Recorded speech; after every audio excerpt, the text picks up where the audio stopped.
ایک نئی کہاوت ایک لکیر اور 1.5 ارب اسیر کے بارے میں آپ نے پچھلا پروگرام دیکھا ہوگا، جس میں ایک ہندوستانی 75 سال کے بزرگ اپنی داستان سنا رہے ہیں کہ کس طرح سے وہ لاہور آنا چاہتے ہیں اور کس طرح سے وہ لاہور ہائی کورٹ کے بھی چیف جسٹس رہے، اور بہت سی دلچسپ باتیں آپ نے ان سے سنی ہوں گی۔ یہ اسی پروگرام کا پارٹ 2 ہے، جس میں وہ ہمیں بتا رہے ہیں وہ جب لاہور آئیں گے تو کیا کریں گے، اور وہ ہمیں اپنے اس دلچسپ فیصلے کے بارے میں بھی بتائیں گے کہ جو زرداری حکومت کے دور میں، یوسف رضا گیلانی کے دور میں پاکستان کی حکومت نے قبول کیا تھا، اور اس وقت قبول کیا تھا جب وہ ہندوستان کی ایک بڑی ہائی کورٹ کے چیف جسٹس تھے۔ آئیے ان سے بات کرتے ہیں۔ آپ لاہور میں آ کے، پاکستان میں آ کے کن کن شخصیات سے ملنا چاہیں گے؟ کیا کوئی ایسے جرنلسٹ بھی ہیں جن سے آپ ملاقات کرنا پسند کریں گے؟ بھائی کئی جرنلسٹ ہیں، بہادر جرنلسٹ آپ کے پاکستان کے ہیں۔ آپ جانتے ہیں ماحول کیا ہے میڈیا کا، اس کے باوجود بہادری سے کام کر رہے ہیں۔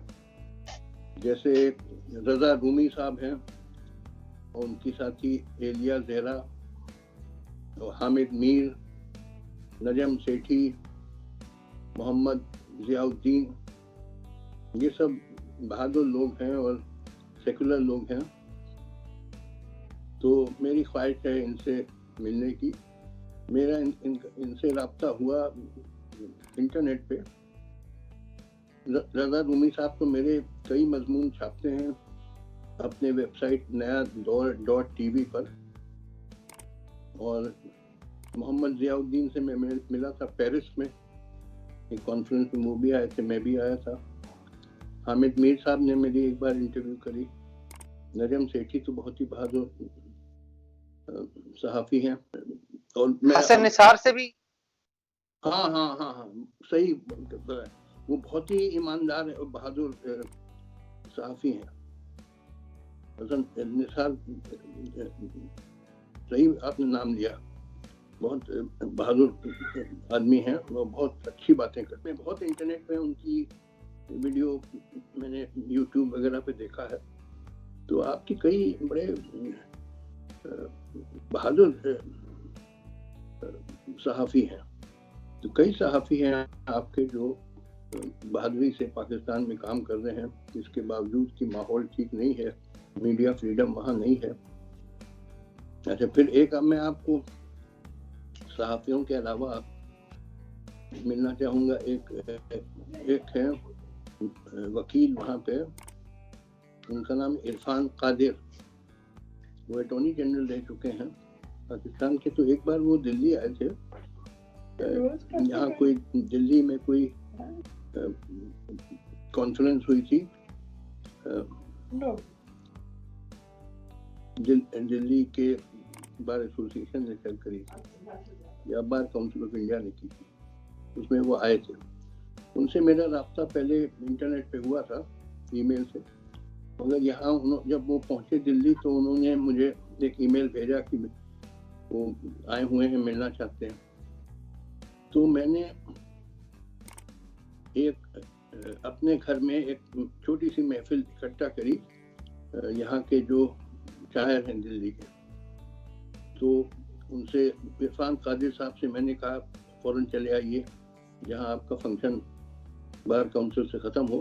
تو آ گئے اور وہ اردو شاعری سنی میں، اور اردو جو دلی کے شاعر ہیں، میں نے کہا کہ دیکھو ایک چیز میں بتا رہا ہوں، یہ پاکستان سے آئے ہیں تو ہم یہ امپریشن لے کے نہ جائیں کہ یہاں پہ اچھے شاعر نہیں ہیں دلی میں، تو اچھی شاعری سنائی ہے ان کو، ان کے خدمت میں۔ اور اس کے بعد لنچ بھی کھایا انہوں نے، اور انہوں نے کہا کہ مجھے لگا کہ میں لاہور میں بیٹھا ہوں، یہ بولے کہ مجھے لگا ہی نہیں کہ میں ہندوستان میں ہوں۔ جو ماحول تھا، تو ہم لوگ کا جو کلچر ہے، ثقافت ہے، ایک ہی ہے، اردو شاعری کے ہم لوگ شوقین ہیں، کھانا ہم لوگ کا ایک جیسا ہے، بریانی وغیرہ۔ اور جو سنگیت ہے ہم لوگ کا ایک جیسے ہے، ہم لوگ کا کلچر ایک ہی ہے.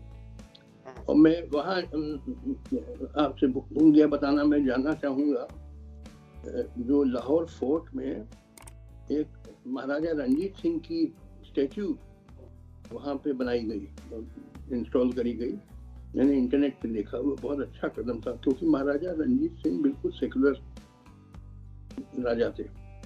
ان کے زمانے میں کوئی کمیونل رائٹ نہیں ہوا، کوئی فورسڈ کنورژن نہیں ہوا، اور سب کو سب مذہب کے لوگوں کو برابر عزت دیتے تھے. حالانکہ وہ خود سکھ تھے، مگر انہوں نے ڈونیشن دیا آپ کے بادشاہی ماسک کے لیے، اور ہندوؤں کے جو مندر ہیں، کاشی وشناتھ مندر وغیرہ، اور اپنے گولڈن ٹیمپل امرتسر کو تو دیا ہی انہوں نے ڈونیشنز. تو بالکل ہی وہ سیکولر راجا تھے. مہاراجا رنجیت سنگھ میں بہت عزت کرتا ہوں ان کا. ان پہ میرا ایک مضمون ہے جو میرا بلاگ ہے ستیم برویات، اس پہ آپ پڑھ سکتے ہیں. تو میں وہاں بھی جانا چاہوں گا. تو آپ کے لاہور میں کئی لوگوں سے میں ملنا چاہوں گا. جیسے میں بتایا کہ 2 یہ سیاست دان ہیں، مشاہد اللہ خان اور شبلی فراز. ان سے میں ضرور ملنا چاہوں گا، اس لیے نہیں کہ وہ سیاست دان ہیں، مگر اس لیے کہ ان کا اردو پوئٹری سے کنیکشن ہے. مشاہد اللہ خان صاحب کی میں اسپیچز سنتا ہوں انٹرنیٹ میں، جو سینٹ میں دیتے ہیں. بڑا سینٹ کے اپنے تقریروں میں اردو شاعری بہت کوٹ کرتے ہیں. لگتا ہے بہت ان کو جانکاری ہے اردو شاعری کی، اور میں بہت شوقین ہوں اردو شاعری کا. اور شبلی فراز کے والد تھے شاید احمد فراز، جو بہت بڑے اردو کے شاعر تھے. تو وہ خود بھی جانتے ہوں گے اردو، اس لیے ان 2 سیاست دانوں سے ضرور میں ملنا چاہوں گا. اوروں سے مجھے کوئی انٹرسٹ نہیں ہے ملنے کا. تو بھارت میں بھی ہے کئی، حالانکہ زیادہ تر تو وہی جو صحافی بھارت کے ہیں، وہ ان کے بارے میں میری اچھی رائے نہیں ہے. مگر پاکستان میں تو دیکھیے آپ لوگوں کے کئی صحافیوں نے تو اپنی جان تک دی ہے، کئیوں کو مار ڈالا گیا کیونکہ بہادر تھے، انڈیپینڈنٹ بھی اس کے تھے. تو ایکسٹریمسٹ ایلیمنٹس نے ان کو مار دیا. تو آپ لوگوں نے زیادہ قربانی دی، آپ کے صحافیوں نے، کیونکہ ماحول ذرا وہ انتہا پسندی کا ماحول ہے. تو اس لیے میں ان سب سے ملنا چاہوں گا. جب آپ نے ایک دفعہ فیصلہ دیا تھا کہ یہ ایک قیدی ہیں پاکستان میں 25 سال سے قید، ان کو رہا کر دیا جائے، تو اس وقت یہاں پہ زرداری حکومت تھی اور یوسف رضا گیلانی وزیر اعظم تھے. تو ان سیاست دانوں نے آپ کی اپیل کو منظور کیا تھا. کیا آپ کی خواہش ہوگی کہ آپ آصف زرداری اور یوسف رضا گیلانی سے بھی ملاقات کریں؟ بھائی ویسے تو میں سیاست دانوں سے نہیں ملتا ہوں، مگر اس بات کے لیے میں ضرور ان سے شکریہ ادا کرنا چاہوں گا، کیونکہ وہ اس کا نام تھا گوپال داس. اور ہوا کیا کہ وہ بھارت سے گیا پاکستان اور اس کو گرفتار کر لیا گیا یہ کہہ کے کہ وہ جاسوسی کرنے آیا تھا. اور آپ کی ملٹری کورٹ نے اس کو عمر قید کی سزا سنائی. تو اس کے بھائی نے انڈین سپریم کورٹ میں پیٹیشن کری جو میرے سامنے آئی کہ اس کو رہا کیا جائے. میں نے کہا دیکھو بھیا، پاکستان جیل میں کوئی ہے، اس کو میں کیسے رہا کر سکتا ہوں؟ ہماری انڈین سپریم کورٹ کا جوریسڈکشن تو انڈیا کے اوپر ہے، پاکستان کے اوپر تو نہیں ہے. تو پھر ایک دم سے مجھے خیال آیا کہ میں آرڈر تو نہیں کر سکتا ہوں، اپیل ضرور کر سکتا ہوں.